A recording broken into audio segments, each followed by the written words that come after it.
بسم اللہ الرحمن الرحیم۔ السلام علیکم ورحمۃ اللہ وبرکاتہ۔ الحمد للہ رب العالمین والصلاة والسلام علی اشرف الانبیاء والمرسلین محمد وآلہ وصحبہ اجمعین، اما بعد۔ حاضرین و ناظرین، یہ درس نمبر 1262 ہے اور آج سورہ طٰہٰ کی 2 آیتوں کی تلاوت اور تشریح کی جائے گی، آیت نمبر 108 اور 109۔ چلیے سب سے پہلے ہم ان 2 آیتوں کی تلاوت کرتے ہیں، لفظی ترجمے اور ترجمے کے بعد تشریح کرتے ہیں۔ اعوذ باللہ من الشیطان الرجیم، بسم اللہ الرحمن الرحیم۔ یومئذ یتبعون الداعی لا عوج لہ وخشعت الاصوات للرحمن فلا تسمع الا همسا يومئذ لا تنفع الشفاعة الا من اذن له الرحمن ورضي له قولا، صدق اللہ العظیم۔ لفظی ترجمہ یوں ہے، یومئذ اس دن، یتبعون وہ لوگ پیچھے چلیں گے، الداعیہ بلانے والے کے، لا عوج کوئی کجی نہیں ہوگی، لہو اس کے لیے، وخشعت اور پست ہو جائیں گی، الاصوات سب آوازیں، للرحمن رحمان کے سامنے، فلا تسمعوا چنانچہ آپ نہیں سنیں گے، الا ہمسا سوائے آہٹ کے۔ یومئذ اس دن، لا تنفع نفع نہیں دے گی، الشفاعت کوئی سفارش، الا من مگر اس شخص کی کہ اذن لہ اجازت دے گا اسے، الرحمن رحمان، ورضی اور پسند کر لے گا، لہو قولا اس کے لیے بات کرنا۔ ترجمہ یوں ہے، اس دن سب کے سب منادی کے پیچھے اس طرح چلے آئیں گے کہ اس کے سامنے کوئی ٹیڑھ نہیں دکھا سکیں گے، اور خدائے رحمان کے آگے تمام آوازیں دب کر رہ جائیں گی، چنانچہ تمہیں پاؤں کی سرسراہٹ کے سوا کچھ سنائی نہیں دے گا۔ اس دن کسی کی سفارش کام نہیں آئے گی سوائے اس شخص کی سفارش کے جسے خدائے رحمان نے اجازت دے دی ہو اور جس کے بولنے پر وہ راضی ہو۔ ان 2 آیتوں میں 6 باتیں بتائی گئی ہیں۔ پہلی بات، قیامت کے دن سب کے سب ایک پکارنے والے کے پیچھے چلے آئیں گے۔ دوسری بات، اس طرح کہ اس کے سامنے کوئی ٹیڑھ نہیں دکھا سکیں گے۔ تیسری بات، اللہ تعالیٰ کے سامنے ساری آوازیں دب کر رہ جائیں گی۔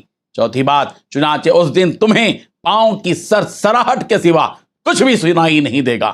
چھٹی بات، سوائے اس شخص کی سفارش کے پانچویں بات، قیامت کے دن کسی کی سفارش کام نہیں آئے گی۔ چھٹی بات، سوائے اس شخص کی سفارش کے جسے رب رحمان نے اجازت دے دی ہو اور جس کے بولنے پر اللہ راضی ہو۔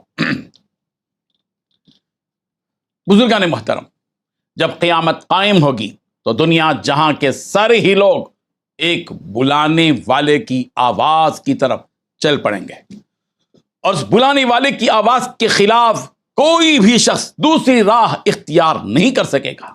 ہر شخص کو اس ایک آواز ہی کی طرف چلنا پڑے گا، اور میدان محشر میں سب کو جمع ہونا پڑے گا۔ صاحب روح المعانی لکھتے ہیں کہ الداعی یعنی بلانے والے سے مراد حضرت اسرافیل علیہ السلام ہے۔ جب حضرت اسرافیل علیہ السلام دوسری مرتبہ سور پھونکیں گے تو صخرہ بیت المقدس پر کھڑے ہو کر یوں آواز دیں گے، ایتھا العظام البالیہ والجلود المتمزقہ واللحوم المتفرقہ ہلموا الی الرحمن فیقبلون من کل صوت الی صوتی۔ اے گلی ہوئی ہڈیوں، اے ٹکڑے بنے ہوئے چمڑوں اور الگ الگ ہوئے گوشتوں، چلے آؤ اور رحمان کی طرف تمہاری پیشی ہوگی۔ یہ اعلان سن کر ہر طرف سے سب لوگ اس آواز کی طرف چل دیں گے۔ حضرت اسرافیل علیہ السلام جب سور پھونک دیں گے تو ان کی آواز سے ہٹ کر لوگ نہ دائیں جا سکیں گے اور نہ ہی بائیں جا سکیں گے اور نہ ہی کسی اور جانب جا سکیں گے، بلکہ جلدی اس آواز کی سارے ہی لوگ اتباع کریں گے۔ حضرت اسرافیل علیہ السلام کی اس آواز سے منہ موڑنے کا کسی کو اختیار نہیں رہے گا۔ سورہ قمر کی آیت نمبر 8 میں بھی یہ بات کہی گئی، مہطعین الی الداعی، کہ لوگ پکارنے والے کی طرف دوڑتے ہوں گے۔ یقول الکافرون ھذا یوم عسر، کافر کہیں گے کہ یہ تو بہت سخت ہے دن، یہ تو بہت سخت دن ہے۔ قیامت کے دن کی حالت بیان کرتے ہوئے یہ بات بھی یہاں کہی جا رہی ہے کہ وخشعت الاصوات للرحمن فلا تسمع الا ہمسا، اور رحمان کے لیے آوازیں، سارے انسانوں کی آوازیں پست ہو جائیں گی۔ اے مخاطب، تو ہمس کے سوا کچھ بھی نہیں سنے گا۔ عربی زبان میں ہمس بہت ہلکی آواز کو، جس کو سرسراہٹ کہا جا سکتا ہے، جس کو آہٹ کہا جا سکتا ہے، اس کو کہتے ہیں۔ اور اونٹوں کے چلنے سے جو آواز پیدا ہوتی ہے اسے بھی عربی زبان میں ہمس کہتے ہیں۔ اس کا مطلب یہ ہوا کہ قیامت کے دن دنیا جہاں کے سارے لوگ اربوں اور کھربوں کی تعداد میں ہوں گے، اس قدر تعداد میں ہونے کے باوجود کسی میں یہ ہمت نہیں ہوگی کہ رب ذوالجلال کے سامنے آواز کر سکے۔ اللہ تبارک و تعالیٰ کے خوف کی وجہ سے کسی کو دم مارنے کی بھی ہمت نہیں ہوگی، اور اللہ تبارک و تعالیٰ کی باتوں کو سننے کے لیے سارے لوگ دم بخود ہو جائیں گے، اور ایک دم خاموشی اور سناٹا چھا جائے گا۔ صرف محشر کی جانب قدموں کے چلنے کی ہلکی سی آہٹ رہے گی۔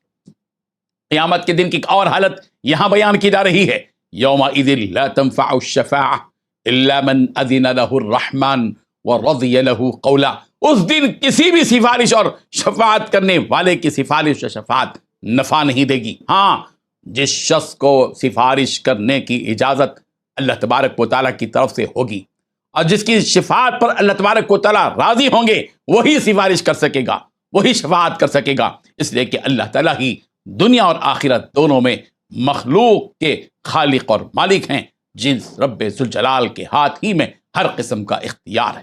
سورہ بقرہ کی آیت نمبر 255 میں سوالیہ انداز میں یہی بات اس طرح کی گئی، من ذا الذی یشفع عندہ الا باذنہ، کون ہے جو اس رب ذوالجلال کی بارگاہ میں سفارش کرے مگر اس کی اجازت سے۔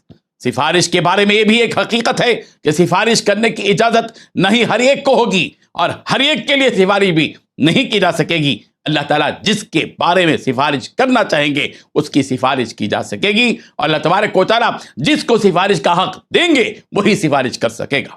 سورہ نجم کی آیت نمبر 26 میں بھی یہ بات کہی گئی، وَكَم مِّن مَلَكٍ فِي السَّمَاوَاتِ لَا تُغْنِي شَفَاعَتُهُمْ شَيْئًا إِلَّا مِن بَعْدِ أَن يَأْذَنَ اللَّهُ لِمَن يَشَاءُ وَيَرْضَىٰ، اور بہت سے فرشتے آسمان میں ہیں جن کی سفارش کچھ بھی نفع نہیں دے سکتی، مگر یہ اور بات ہے کہ اللہ تبارک و تعالیٰ اپنی خوشی اور اپنی چاہت سے جس کے لیے چاہے اجازت دے دے۔